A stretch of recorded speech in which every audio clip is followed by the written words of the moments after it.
hadirin jamaah sekalian, kita akan selesai.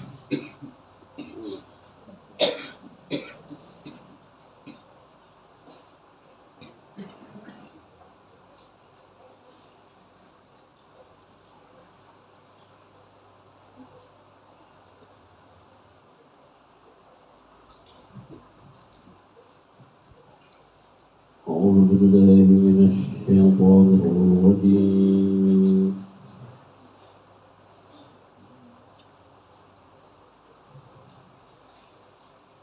بسم الله الرحمن الرحيم.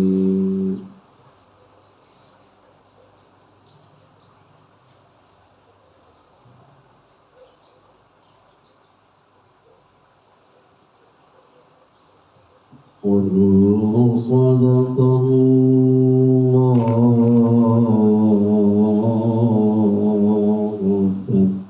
فاتبعوا ملة إبراهيم حنيفا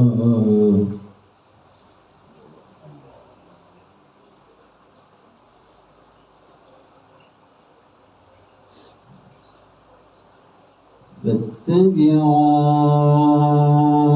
ملة إبراهيم حنيفا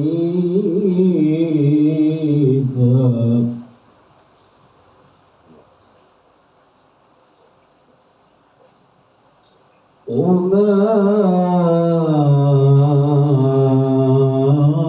كان من المشركين.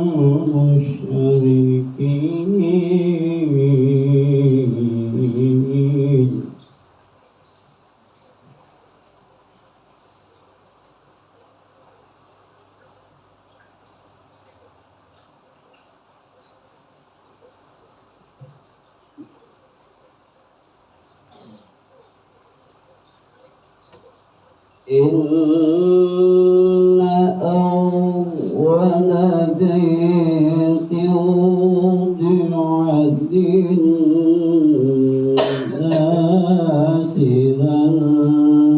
الذي ببكة مباركا هدى للعالمين.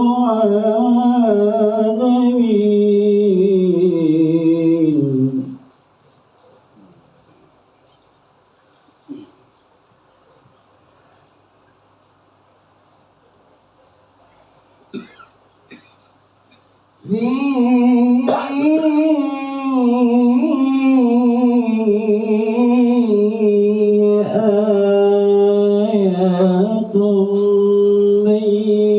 بينات مقام إبراهيم.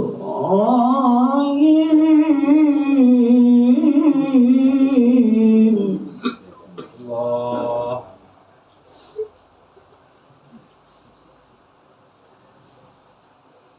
ومن دخله كان آمنا.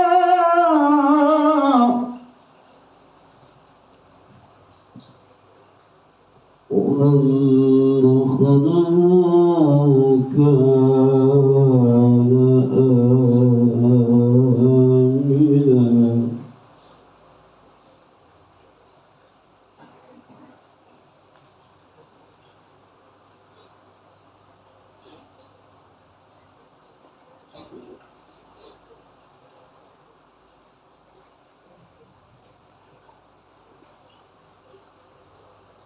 ولله على الناس حج البيت من استطاع إليه سبيلا.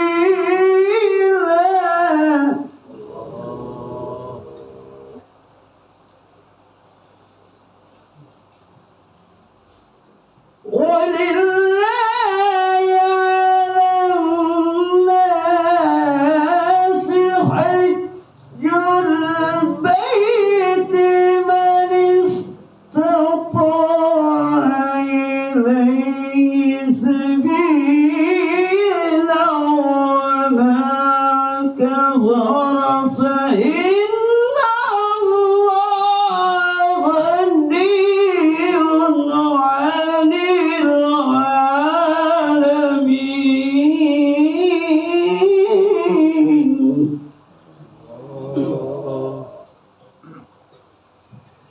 ومن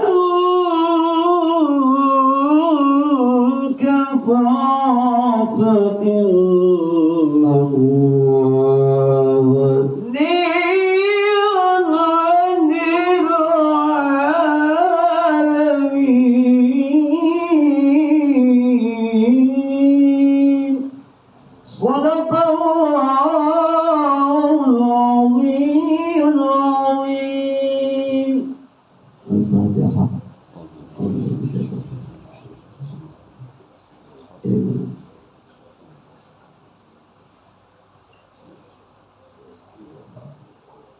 Assalamualaikum warahmatullahi wabarakatuh. Para ikhwan, usia 40 bukan lagi untuk melihat dunia, bukan untuk mengejar jabatan dan ria, bukan untuk rakus anggaran dan dusta, bukan untuk menumpuk kaya dan koya. Usia 40 kita sudah selesai dengan bisnis dunia. Kita harus sering mengunci individu kita, harus sering membatasi pandangan mata kita, membuka rasa. Usia 40 adalah usia menemui malaikat. Usia 40 adalah usia menjumpai Tuhan. Usia 40 adalah usia menerima wahyu ilham. Usia 40 adalah usia Muhammad, usia untuk menjadi makhluk akhirat, usia untuk kembali. Jangan membaca. Iqra adalah pahami. Pahami apa yang kita baca, bukan membaca untuk tidak kita pahami. Cerdas itu memahami, bukan membaca. Untuk membaca kita perlu buku, sementara memahami hanya butuh akal murni. Cukup dengan melihat kita bisa membaca, tapi dengan pandanganlah kita memahami. Kita buta membaca yang tertulis, kita arif memahami yang tersembunyi. Kita awam mabuk membaca, kita cerdas sibuk meneliti. Kita bodoh mengulang-ulang kata orang. Kita cerdas mengungkap isi objek hati individu kita. Tukang nyontek mengutip yang telah ada. Ahli hikmah menyibak rahasia ilahi. Betapa banyak kita yang sekolah tapi terjebak dalam referensi. Kita sibuk mencari kebenaran, padahal ini semua tersimpan dalam negara. Semua negara telah kita kunjungi, tapi tabir pengetahuan masih terkunci. Kita sibuk belajar sana sini, padahal dalam lembaran jiwalah bersemayam semua teori. Ya Allah, di sekolah inilah kami belajar lepas dari penjara individu kita, belajar membebaskan rasio dan taklid, belajar memurnikan objek hati individu kita dari ilusi mistik. Ya Allah, di universitas inilah kami menjadi mahasiswa yang tahu aturan, menjadi sarjana penempuh jalan, menjadi doktor yang hakiki, menjadi profesor yang mengenal individu. Jangan kita baca tapi pahami, jangan kita bantah tapi renung. Penghambaan individu kita. Tujuan belajar merendah sejak awal adalah supaya ketika besar nanti kita tidak ada lagi sifat sombong dalam individu kita. Ini esensi berorganisasi bagi para ikhwan. Berorganisasi adalah aktivitas menghambakan individu kita kepada kepentingan umum. Melalui organisasi kita berubudiyah untuk menuntaskan semua program atau kegiatan yang sejak awal sudah ditargetkan memberi manfaat bagi kita. Konsep social work ini harus ditanamkan sejak dini pada individu kita, para ikhwan. Bisa saja kita bekerja sendiri-sendiri tanpa perlu melibatkan individu kita dalam kelompok, tapi pola berjamaah lebih tinggi nilainya. Sebab Organisasi sejatinya adalah sebuah seni untuk saling memahami, bergerak, dan bekerja secara bersama. Bukan berarti mengabaikan kepentingan pribadi. Di satu sisi, hak-hak individu merupakan sesuatu yang paling primer bagi setiap kita. Harus kita hargai. Tapi mengabaikan tugas dan tanggung jawab individu kepada komunitas ini merupakan individualisme. Jadi sebenarnya penyakit batin yang menghancurkan. Penyakit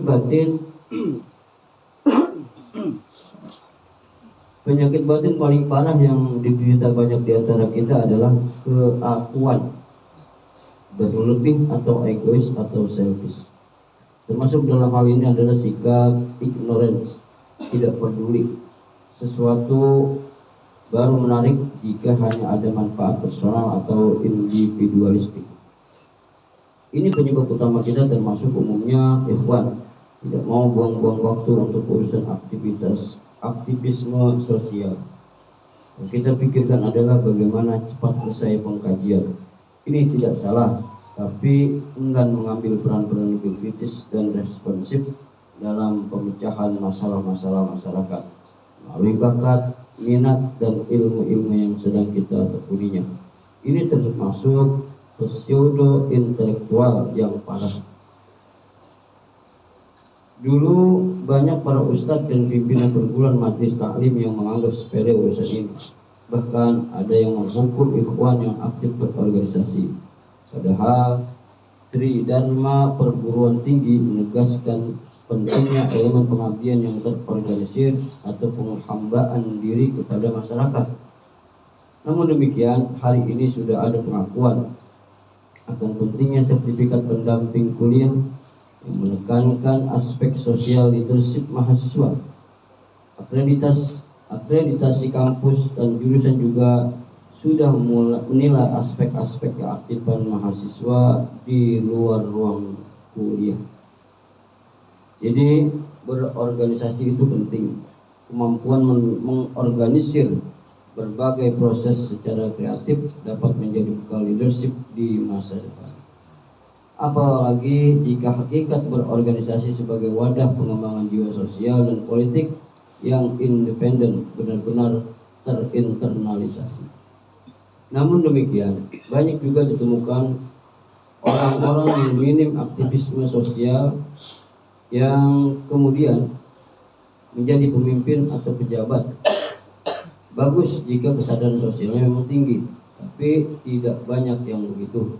Akibatnya alih-alih menjadi rendah hati, sebuah jabatan struktural malah membuatnya semakin angkuh. Aku dulu tidak pernah berorganisasi dan memimpin apapun. Toh sekarang juga bisa menjadi pemimpin. Jadi ngapain kalian sibuk berorganisasi, kata sang pejabat kepada para mahasiswanya. Berorganisasi sejak awal hakikatnya adalah untuk menumbuh kembangkan kompetensi sosial, sehingga spirit serupa dapat terus berlanjut manakala suatu waktu diamanahkan jabatan publik. Sejak awal kita harus memahami bahwa to lead is to serve, to be humble. Belajar dari pola pendidikan kerohanian. Pola pendidikan kerohanian klasik atau Thoriqat menekankan bentuk-bentuk edukasi untuk pembentukan karakter seperti ini. Fase awal dari menjadi seorang ikhwan adalah menjadi pekerja sosial yang tangguh dan rendah individu kita. Biasanya dengan cara menghambakan individu kita melalui bimbingan guru kita. Al-Kisah, seorang ibu membawa anaknya untuk belajar pada Junaid al-Baghdadi, yaitu master sufi asal Persia yang meninggal di Baghdad pada tahun 910 Masehi. Setelah setahun si ibu kembali menjenguk anaknya. Betapa terkejutnya ia ketika menemukan anaknya sedang membersihkan toilet dan melakukan pekerjaan rendahan lainnya. Anaknya seperti diperlakukan sebagai budak oleh Junaid, sementara anak-anak lainnya sedang mendapat pengajaran agama dari sang guru. Si ibu protes, lalu Junaid menjelaskan, selama ia masih memiliki sifat keakuan, tidak mungkin ilmu-ilmu Tuhan akan melekat dan bermanfaat baginya. Ini yang disebut adab lebih penting dari ilmu. Rendah individu kita lebih utama daripada banyak tahu. Kalau sekedar cerdas, iblis lebih cerdas, tapi sifat taatnya tidak ada. Kita khawatir, jangan-jangan ini yang kini terjadi. Pembangunan di negeri ini dirancang dan digerakkan oleh orang-orang cerdas dengan tingkat pendidikan yang rata-rata sudah tinggi. Tapi kok terasa stagnan? Tingkat kemiskinan, pendidikan, kesehatan, dan berbagai indikator pembangunan lainnya terlihat tidak menggembirakan. Sepertinya kecerdasan intelektual kita belum didukung oleh kecerdasan emosional dan sosial yang transformatif. Ini mungkin akibat pendidikan yang hanya berfokus pada kecerdasan intelektual saja, yaitu IQ, sementara kecerdasan emosional dan sosial, yaitu IQ dan AQ, tidak menjadi perhatian. IQ dapat diasah dalam ruangan kuliah, tapi adab harus diperkuat dengan interaksi sosial. Namun kita juga tahu, tidak semua aktivis kampus selamanya setia kepada karakter idealis atau ideologis. Sebagian kita kemudian terjebak dalam perilaku yang terlalu pragmatis. Pada kadar tertentu, pragmatisme dapat menyelesaikan masalah secara taktis. Tapi pada kadar berlebih, ia menjadi koruptif. Pragmatisme koruptif terjadi akibat gagal mengupgrade spiritualitas. Semua potensi leadership akan tergerus manakala hilang ingat kita ini lemah. Firman Allah Subhanahu wa taala dalam Al-Qur'an surah An-Nisa surah keempat ayat 28 bagi berikut. Wa khuliqal insanu dha'ifa. Dan manusia diciptakan dalam keadaan lemah. Tak ada kita yang kuat menghadapi dunia dan tuntutan hidup yang semakin meningkat tanpa bimbingan dan ketersambungan dengan Allah atau muraqabah.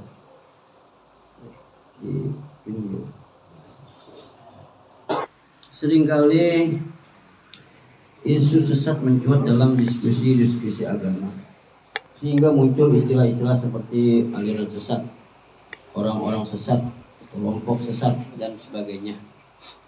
Terkadang kita suka memberi label dan kriteria sesat kepada di antara kita yang berbeda dengan kita. Seringkali yang menuduh di antara kita yang lain sesat, kalau kita periksa, kita juga masih sesat. Maka kini yang menjadi pertanyaan kita adalah, apa yang dimaksud dengan sesat? Sederhana saja. Sesat adalah hidup yang berputar-putar, tidak pernah sampai ke tujuan.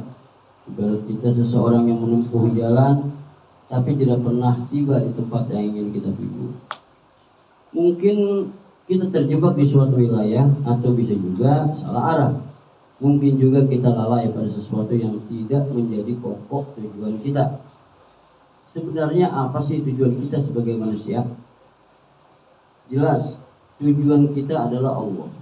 Karena sangat perlu kita ketahui, semua kita punya kerinduan. Bahkan sejak di dunia, untuk dekat atau berjumpa dengan Allah, maka kita kembali lagi bertanya, apakah kita semua sudah sampai kepada Allah? Kalau iya, berarti kita sudah tiba di tujuan. Kalau tidak, berarti kita ataupun kita semua, apapun mazhab dan alirannya, masih dalam keadaan tersesat. Jadi tidak perlu sibuk mencari yang mana kelompok sesat. Perhatikan saja individu kita sendiri.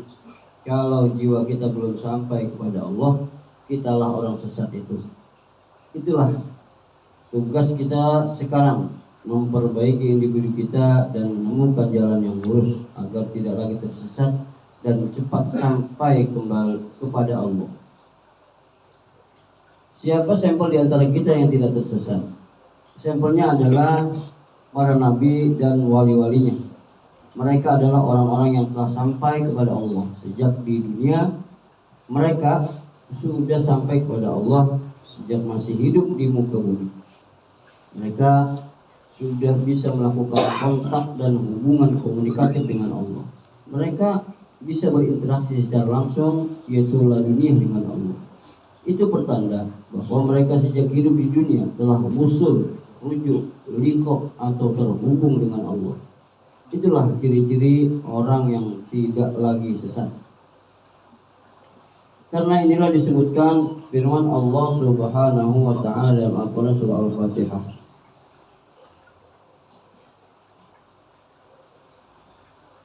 Ayat 1 surah ke-1 ayat 6. Para nabi dan wali-walinya adalah sampel orang-orang yang telah diberi nikmat berjumpa dengan wajah Tuhan, telah tiba di tujuan karena menempuh jalan yang lurus. Siratal mustaqim, siratal ladzina an'amta 'alaihim.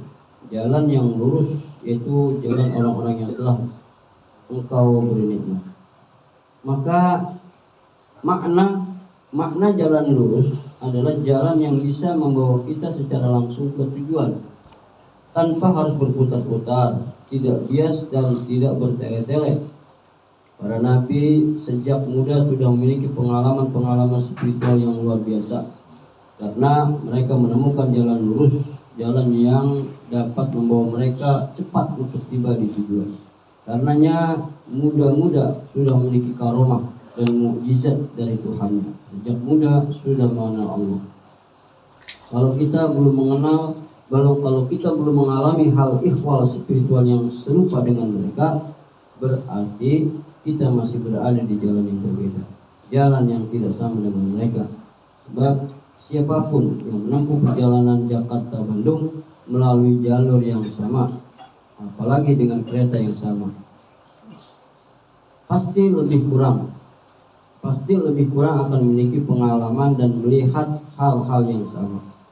Kalau menempuh jalan yang sama dengan Nabi, sudah pasti akan mewarisi pengalaman Nabi. Siapapun yang mengikuti jalan lurus pada Nabi, pasti sejak di dunia akan sampai kepada Allah. Karena ini, kita perlu mengecek kembali, apakah jalan yang kita tempuh sudah sama dengan jalannya para Nabi atau tidak. Sebab kalau belum sampai ke tujuan, belum merasakan vibrasi kehadiran Tuhan, besar kemungkinan kita sedang tersesat. Kita kira kita berada di jalan yang sama dengan Nabi, padahal tidak.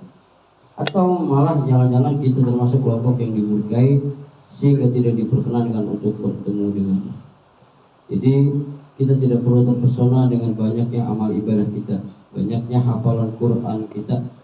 Kita tidak perlu lalai dengan pelaksanaan sholat, puasa, sedekah, haji, dan sebagainya. Sekali lagi, yang perlu kita pertanyakan, apakah ini semua telah membawa kita sampai kepada Allah. Jika tidak, maka semua amal ibadah kita tidak menjadi wasilah yang bisa membawa kita sampai kepada Allah. Dan perlu kita ketahui, kita tidak mengatakan bahwa amal ibadah ini tidak perlu. Sangat perlu. Hanya saja perlu kita pastikan apakah amal ini kita lakukan di jalan yang lurus atau justru di jalan yang berputar-putar. Sebab banyak sekali atribut dalam agama, banyak sekali ritual dan amalan dalam agama, banyak sekali doa dan hafalan, tetapi tidak semuanya bisa membawa kita kepada hubungan yang akrab dengan Allah. Kalau kita tidak menemukan teleporter atau jalan yang efektif yang lurus untuk mengantarkan semua amal ibadah ini. Oleh sebab ini dikatakan firman Allah Subhanahu wa taala dalam Al-Qur'an surah Al-Isra surah ke-17 ayat 110, "Faman kana yarju liqa'a rabbih falyamal 'amalan shalihan wa la yusyrik bi 'ibadati rabbih ahad." Siapa yang ingin berjumpa dengan Tuhannya, maka kerjakan amal soleh dan janganlah mempersekutukan Tuhan dalam beribadah. Kalau kita sudah pontang-panting beribadah, tapi belum sampai kepada Tuhan, Berarti jalan yang kita lalui masih penuh dengan anasir, masih menumpang dan berwasilah kepada ego dan nafsu, atau masih musyrik. Oleh karena ini, jalan peribadatan tersebut harus kita bersihkan terlebih dahulu. Inilah yang disebut dengan tazkiyatun nafs. Jiwa kita harus kita sucikan dulu. Jalan yang lurus adalah jalan kejiwaan yang bersih dari segala motif dan anasir musyrik. Inilah juga yang kita sebut sebagai thariqah, jalan lurus menuju Tuhan, jalan yang mendidik bagaimana cara menjadikan Rasulnya sebagai satu-satunya wasilah dalam menuju kepadanya. Karena inilah perlu seorang waris Rasul sebagai guru. Boleh jadi pada sisi formalitas syariah kita merasa sudah rajin sekali beribadah, ruku pagi petang sampai hitam, dari tahajud tiap malam sampai hitam mata, puasa Senin Kemis sampai kurus. Adapun pertanyaan kita, apakah setelah mengerjakan ini semua kita menjadi dekat dengan Tuhan? Atau apakah amal-amal ini telah membawa kita kepada Tuhan? Lalu apakah kita sudah bersama Tuhan? Berikutnya, apakah mata, telinga, dan lisan kita sudah terhubung dengan Tuhan? Seperti para nabi dengan segala amal mereka, seperti juga tersebut dalam Al-Isra ayat di atas, apakah kita dengan segala amal kita sudah bisa membawa kita berjumpa dengannya? Jika belum, berarti amal kita masih bertele-tele, masih berputar-putar, belum menemukan jalan yang lurus, jalan yang bisa membawa kita untuk berjumpa dengannya. Selama belum menemukan jalan yang lurus ini, kita akan terus tersesat. Walaupun kita beribadah tanpa henti, siangnya kita berpuasa dan malamnya bertahajud, tetapi tidak akan membawa kita kepada keterbukaan hijab untuk berjumpa dengan Tuhan kita. Berapapun banyaknya ibadah, Tuhan tetap tidak akan muncul ke hadapan kita. Jadi efektivitas ibadah bukan terletak pada banyaknya amal, melainkan pada metode atau cara atau jalan atau thariqah untuk membawa amal-amal ini bisa sampai kepada Allah. Inilah rahasia perjumpaan dengan Tuhan. Jadi sekali lagi, sebelum kita menuduh di antara kita yang lain sesat, maka marilah kita lihat ke dalam individu kita. Apakah kita sendiri secara faktual sudah sampai kepada Allah? Jika belum, berarti kita juga masih sesat. Cari jalan lurus agar bisa sampai kepada Allah.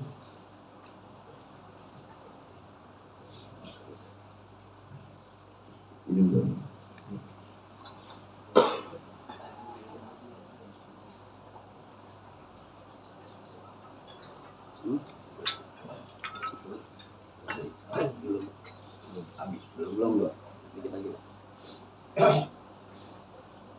Sebenarnya tidak harus mengaji sampai 9 tahun di pesantren untuk sampai kepada Allah.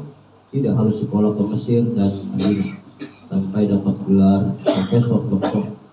Untuk bisa berjumpa Allah, tidak harus sampai menjadi ustaz dan ulama baru kenal Allah. Tidak harus hafal 30 juz baru merasakan kehadiran Allah. Semuanya bagus dan sah-sah saja untuk kita lakukan. Tapi ini semua jalan birokratis, panjang dan berbelit kalau hanya sekedar untuk berjumpa Tuhan.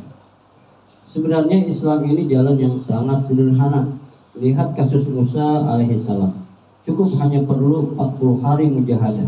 Dengan amalan dan jalan tertentu dia bisa berjumpa Allah.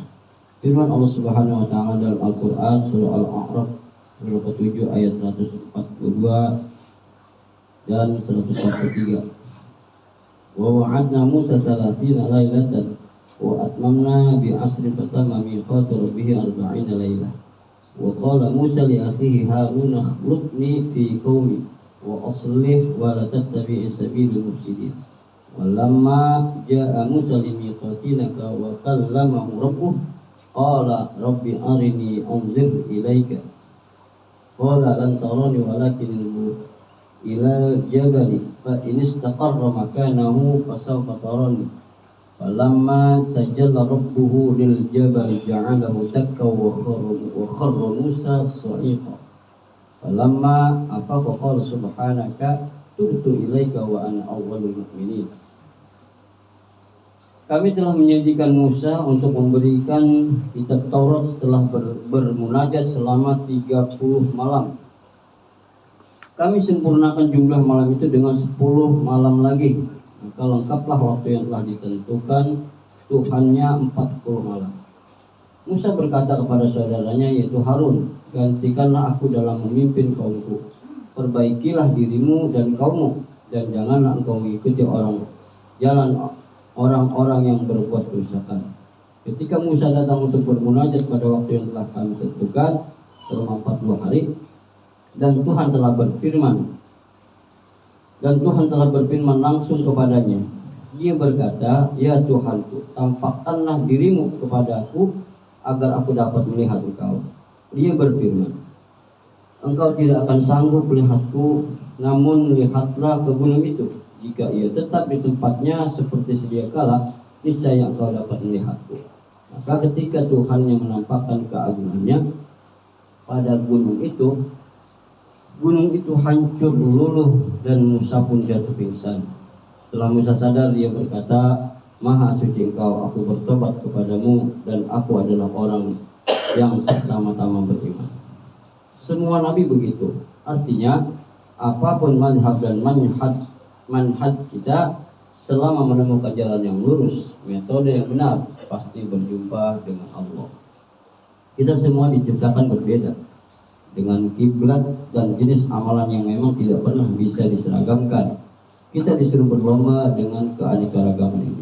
Firman Allah Subhanahu wa taala dalam Al-Qur'an Al-Baqarah surah kedua ayat 148. Wa likulli wajhatun huwa muwalliha fastabiqul khairat. Ainama takunu ya'ti bikumullahu jami'a innallaha 'ala kulli syai'in qadir. Bagi setiap umat ada kiblat yang dia menghadap ke arahnya. Maka berlomba-lombalah kamu dalam berbagai kebajikan. Di mana saja kamu berada, pasti Allah akan mengumpulkan kamu semuanya. Sungguhnya Allah Maha Kuasa atas segala sesuatu. Banyak pintu untuk memasuki surga. Banyak pintu menuju Tuhan. Firman Allah Subhanahu wa taala dalam Al-Qur'an surah Yusuf surah ke-12 ayat 67 sebagai berikut. Qala ya baniya la tadkhulu min babi wahid wa tadkhulu min abwabin mutafarriqah wa ma ughni ankum min Allahi min syai' in al-hukmu illa lillah alaihi tawakkaltu wa alaihi falyatawakkalul mutawakkilun. Dia Yakub berkata, wahai anak-anakku, janganlah kamu masuk dari satu pintu gerbang, dan masuklah dari pintu-pintu gerbang yang berbeda-beda. Namun aku tidak dapat mencegah takdir Allah dari kamu sedikit pun. Penetapan hukum itu hanyalah hak Allah. Kepadanya lah aku bertawakal, dan hendaklah kepadanya saja orang-orang yang bertawakal meningkatkan tawakalnya. Selama masing kita menemukan metode atau wasilah jalan lurus, pasti akan sampai kepada Allah. Jadi walhasil, seandainya kita paham bahwa yang dimaksud sesat adalah belum musuhnya jiwa kita seseorang dengan Allah, maka kita tidak sempat memikirkan atau memantau kesesatan dengan kita yang lain. Kita semua akan sibuk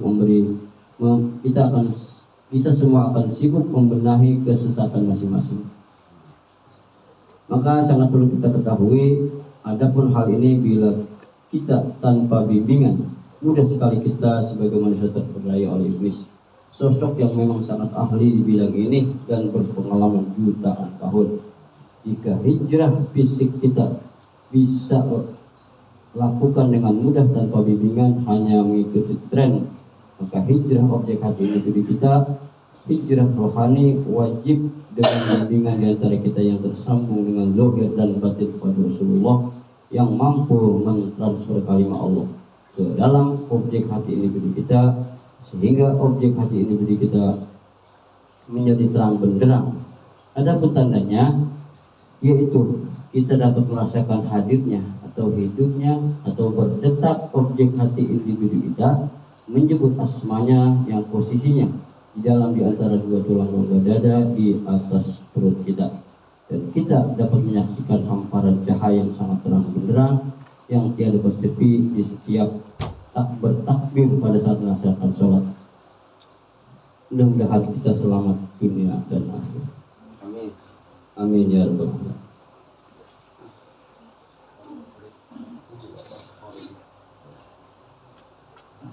Ini